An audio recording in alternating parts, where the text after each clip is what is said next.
তুমি কি কখনো আয়নার দিকে তাকিয়ে নিজেকে খুব ঘৃণা করেছ?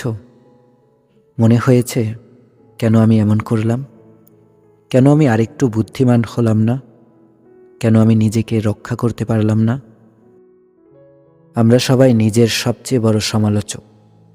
আমরা অন্যের ভুল সহজে ক্ষমা করে দেই, কিন্তু নিজের ভুলগুলোকে আমরা আজীবন বয়ে বেড়াই।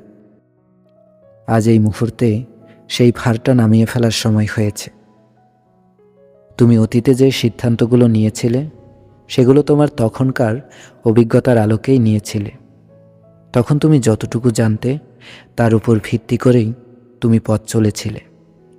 আজ তুমি যেটা জানো, সেটা তো তখন জানতে না। তাহলে নিজেকে দোষ দিচ্ছ কেন? আমরা সবাই ভুল করি। ভুল করা মানেই তুমি খারাপ মানুষ নও। ভুল করা মানেই তুমি মানুষ। সেই ভুলগুলো তোমাকে শিখিয়েছে, তোমাকে বড় করেছে। সেই ভুলগুলোকে শত্রু না ভেবে শিক্ষক হিসেবে গ্রহণ করো। নিজের কাছে নিজে হাত জোর করে ক্ষমা চেয়ে নাও।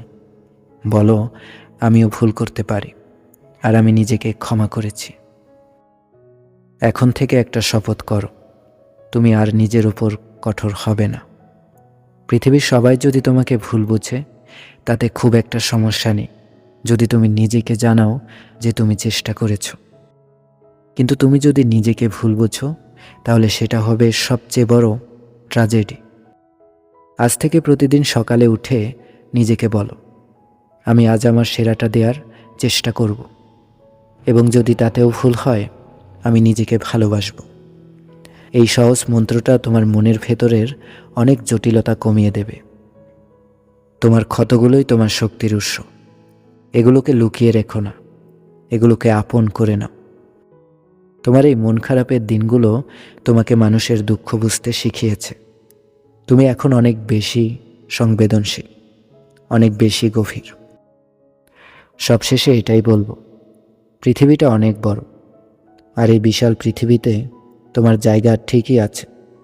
তুমি গুরুত্বপূর্ণ, তুমি যথেষ্ট।